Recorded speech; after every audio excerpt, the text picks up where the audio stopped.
Mi nombre es José Cereceto, yo soy hematólogo, estoy a cargo de la parte de hemostasia y trombosis en el Hospital Británico de Buenos Aires y hace mucho tiempo que tengo mucha experiencia en el uso de este agente que funciona muy bien para algunas indicaciones que realmente ha cambiado la historia en algunos pacientes. Así que vamos a introducirnos directamente en el uso del ácido tranexámico en este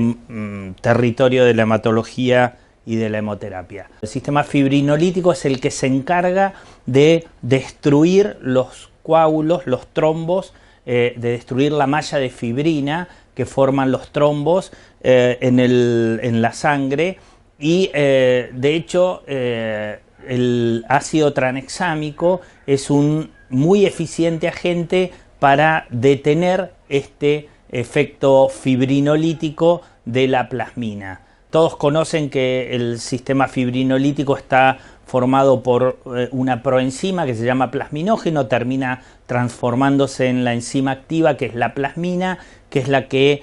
se encarga de lisar las mallas de fibrina y tiene activadores e inhibidores que están balanceados en la sangre. Cuando hay un fenómeno de hiperfibrinolisis, hay una predisposición o un aumento del riesgo de sangrado y muchas veces hay patologías que generan mayor pérdida de sangre por una activación del sistema fibrinolítico. El sistema de la plasmina está en forma fisiológica en algunos órganos en mayor concentración, por ejemplo en la vía urinaria hay un aumento en la parte fibrinolítica, lo mismo en muchas mucosas, y esto explica por qué es especialmente útil el ácido tranexámico en algunos sangrados, sobre todo los sangrados de las mucosas. Concretamente, lo que hace el ácido tranexámico para inhibir la fibrinolisis es interrumpir los sitios de unión del plasminógeno y inhibir de esa manera la fibrinolisis. Los antifibrinolíticos pueden clasificarse en agentes como el ácido tranexámico, que tienen este efecto directo, y después hay otros agentes que tenían efecto antifibrinolítico pero que ya no se utilizan en la práctica asistencial. El ácido tranexámico tiene un efecto muy potente como antifibrinolítico, de hecho es el antifibrinolítico más potente que tenemos, tiene 10 veces más potencia que su primo, que es el ácido epsilon aminocaproico, y que hoy en día se ha casi dejado de utilizar justamente por un tema de efectividad. Tiene una amplia ventana terapéutica, tiene una muy buena absorción por boca, se puede usar en forma de ampollas para uso endovenoso o por vía oral y se elimina por vía renal y tiene una serie de indicaciones. Muchas de estas situaciones son situaciones de sangrado tal vez menor, como el sangrado por vía ginecológica, la menorragia, o sangrados por bocas, especialmente después de extracciones dentarias o en pacientes que tienen algún tipo de trastorno en el recuento de plaquetas. Es muy útil para detener el sangrado en las mucosas, pero también se ha utilizado en cirugía cardiovascular o en pacientes que tienen un sangrado masivo por trauma y que ha sido muy útil. Por vía endovenosa, por otro lado, se utiliza en dosis de 25 a 50 miligramos por kilo en infusión continua y la realidad es que también es muy útil para controlar el sangrado. Hay que tener en cuenta algunos efectos secundarios del ácido tranexámico. Puede provocar en algunas oportunidades diarrea o náuseas o algún tipo de mareos o hipotensión, pero tal vez lo más importante que tenemos que tener presente es que la dosis se ajusta con la función renal, porque de hecho se elimina por vía urinaria, se elimina por el riñón y entonces se ajusta la dosis del ácido tranexámico según el clearance de creatinina y de hecho está contraindicado en pacientes con insuficiencia renal severa, y en insuficiencia renal moderada, como se ve en la diapositiva, hay que ajustar y bajar la dosis a la mitad para que no haya toxicidad. Hay algunas contraindicaciones puntuales para el uso del ácido tranexámico porque como es un antifibrinolítico, en pacientes que han tenido fenómenos trombóticos recientes puede llegar a ser algo complicado por riesgo de trombosis. Entonces pacientes que han tenido trombosis venosa o embolia de pulmón o una ACV reciente no deberían recibirlo, lo mismo que enfermedad coronaria activa en el último año. Tampoco en los pacientes con enfermedad arterial severa o que tienen una arteritis o una estenosis carotidia significativa. En esos casos, por el riesgo de trombosis, también está contraindicado en pacientes con, como dijimos antes, insuficiencia renal severa, que tengan un clearance de creatinina de menos de 30 mililitros por minuto, o en pacientes que tienen convulsiones, porque podría relacionar también a fenómenos de potenciación de estos eventos adversos. Lo mismo en el paciente que tiene una hemorragia subaracnoidea, que tampoco debería usarse. Una de las cosas que también hay que tener en cuenta es que en pacientes que tienen hematuria originado en el tracto urinario superior, dar un antifibrinolítico podría llegar a provocar una obstrucción aguda de la vía urinaria, y esto también es algo que hay que tener en cuenta. Tal vez con un lavado continuo eso se pueda corregir, pero en la vía baja, pero en la vía alta eso no se puede hacer. Hay distintas indicaciones de los antifibrinolíticos en hematología. Clásicamente se ha utilizado para controlar el sangrado en pacientes, por ejemplo, con algún tipo de coagulopatía, como enfermedad de von Willebrand o hemofilia, sobre todo para el sangrado mucoso en estas situaciones. También se ha utilizado en pacientes con fenómenos de hiperfibrinolisis primaria para controlar el sangrado, pero lo más importante tal vez sea otro grupo de pacientes, como decía recién, la hiperfibrinolisis o la leucemia promielocítica. Tiene un lugar el ácido tranexámico para controlar el sangrado, pero las indicaciones más frecuentes en hematología tal vez estén relacionadas con patología más común, como por ejemplo el sangrado menstrual abundante. En esa área la menorragia primaria es una complicación importante que genera anemia y que genera mucha sintomatología, y el hematólogo con frecuencia ve pacientes con anemia ferropénica relacionada a menstruaciones abundantes y o amenorragia inducida por el DIU, por un dispositivo intrauterino, y en estos casos este sangrado importante que lleva a la anemia es una limitante para la vida de la mujer. Así que en estos casos se utilizan los antifibrinolíticos con mucho éxito. También se utiliza mucho para disminuir la pérdida de sangre ya desde el punto de vista de la hemoterapia en algunas cirugías que son muy sangrantes. Sobre todo está muy descrito, y eso lo vamos a ver en detalle más adelante, en la cirugía de reemplazo total de cadera y reemplazo total de rodilla, donde hay un lugar cierto para el uso sistemático del ácido tranexámico para disminuir la pérdida de sangrado en la mayoría de los pacientes. Por supuesto, como decíamos recién, los sangrados mucosos muchas veces con el uso local del ácido tranexámico, mojando o embebiendo una gasa,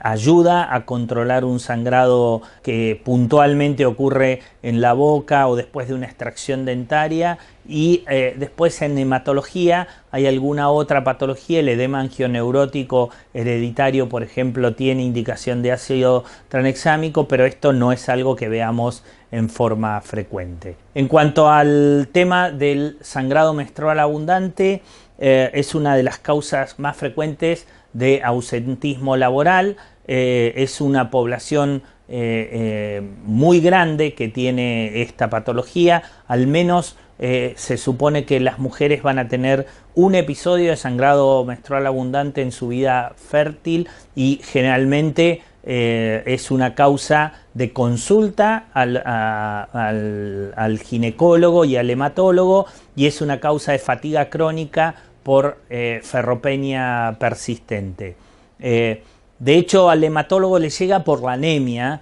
y esto definimos como anemia menos de 10 gramos de hemoglobina, y en esta definición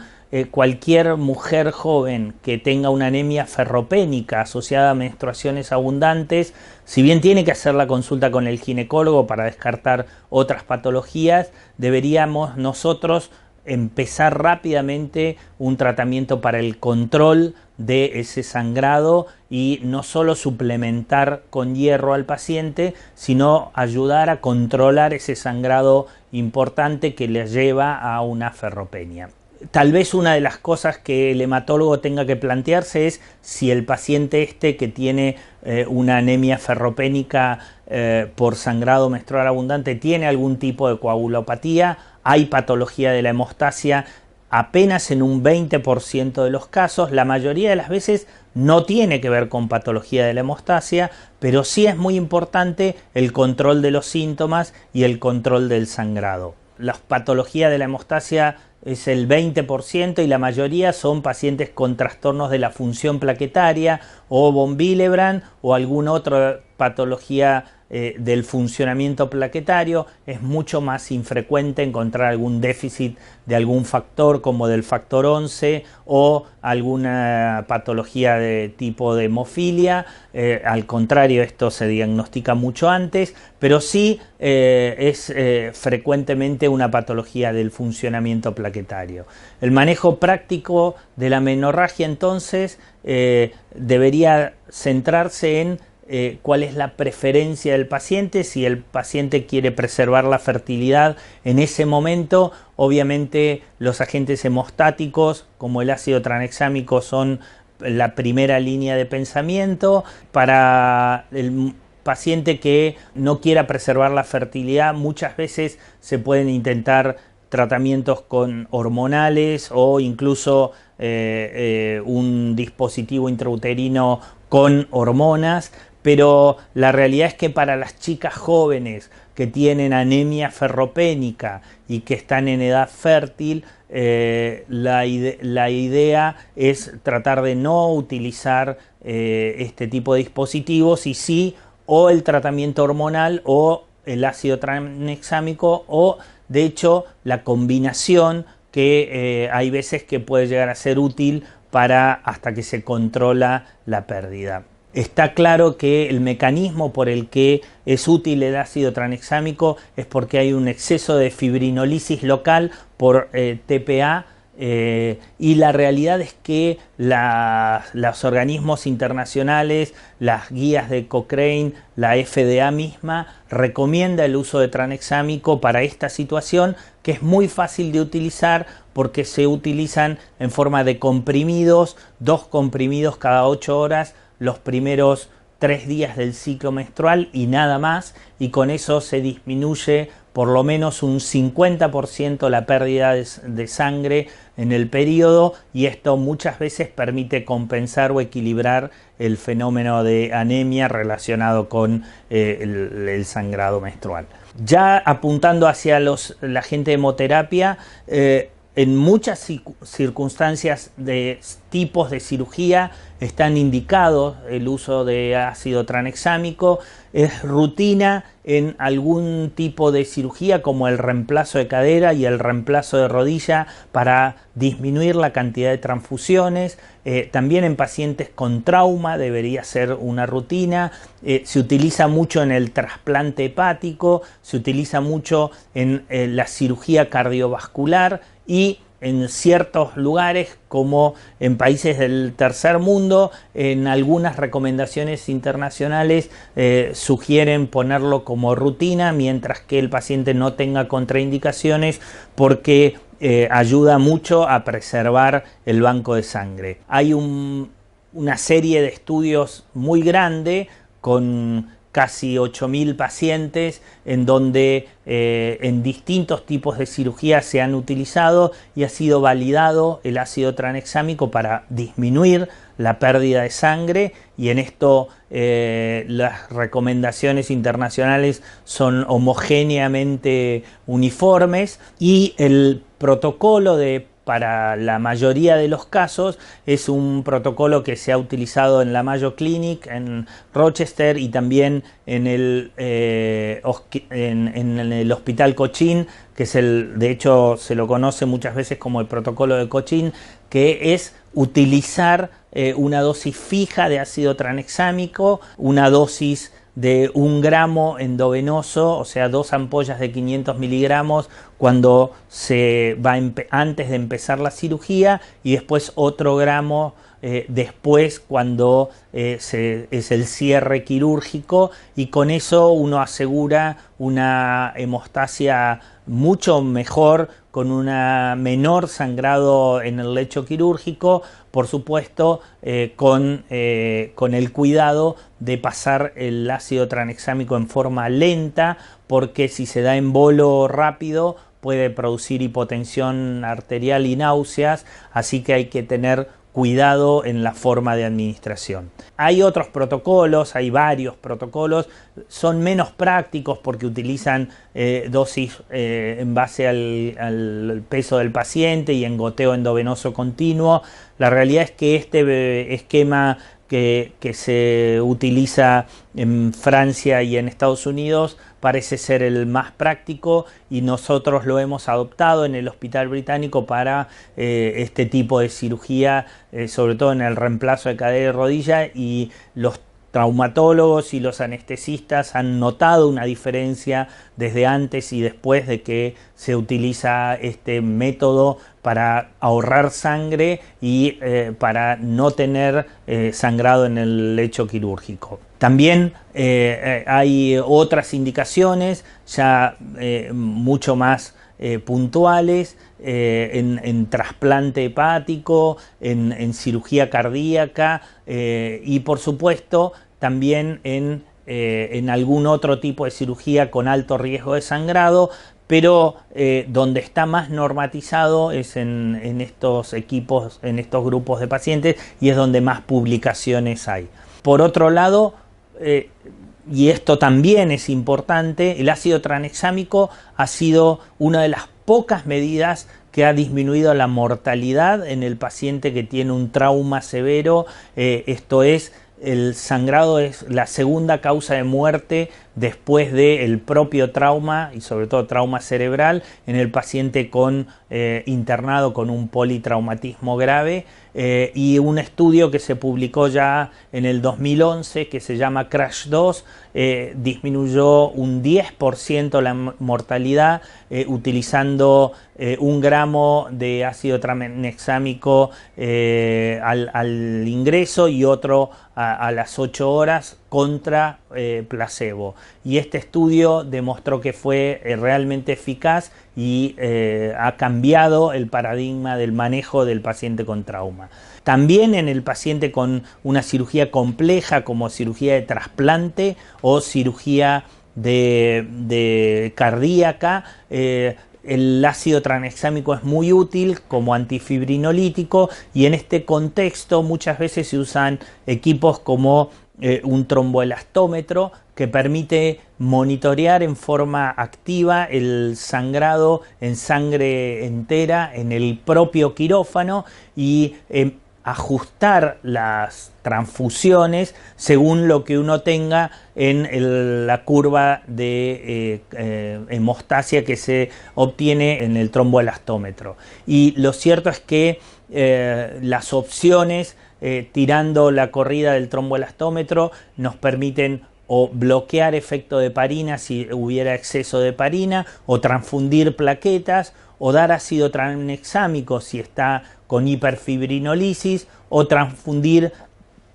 fibrinógeno o crioprecipitados eventualmente según la corrida que uno tenga. De hecho, en estos pacientes con sangrado crítico hay una pirámide de manejo del paciente con sangrado crítico y el primer paso desde el punto de vista de medicación,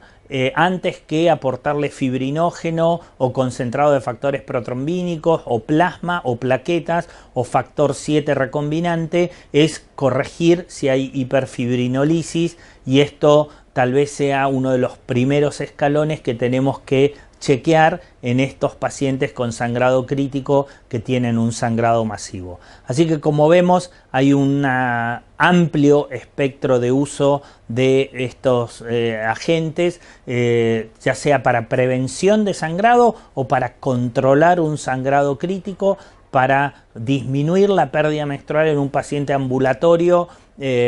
o para controlar localmente un sangrado mucoso en pacientes que tienen una plaquetopenia extrema o un trastorno en la coagulación tan severo como una hemofilia. Realmente es una de las herramientas más versátiles para el control que el hematólogo tiene en su arsenal, así que deberíamos tenerlo en cuenta y tal vez poner protocolos instituidos desde la hemoterapia o desde la hematología en las instituciones, porque el cambio realmente es importante en el stock del banco de sangre y en el ahorro de transfusiones que se hace a los pacientes. Bueno, espero que esta charla les haya sido de utilidad. La realidad es que nosotros lo usamos mucho en el hospital. El ácido tranexámico forma parte de nuestra rutina y cualquier duda que tengan, estoy a su disposición, y van a tener a través del laboratorio de Ariston la posibilidad de cualquier consulta hacérsela llegar al laboratorio y que me va a llegar a mí, y cualquier inconveniente o cualquier duda, no dejen de contactarse.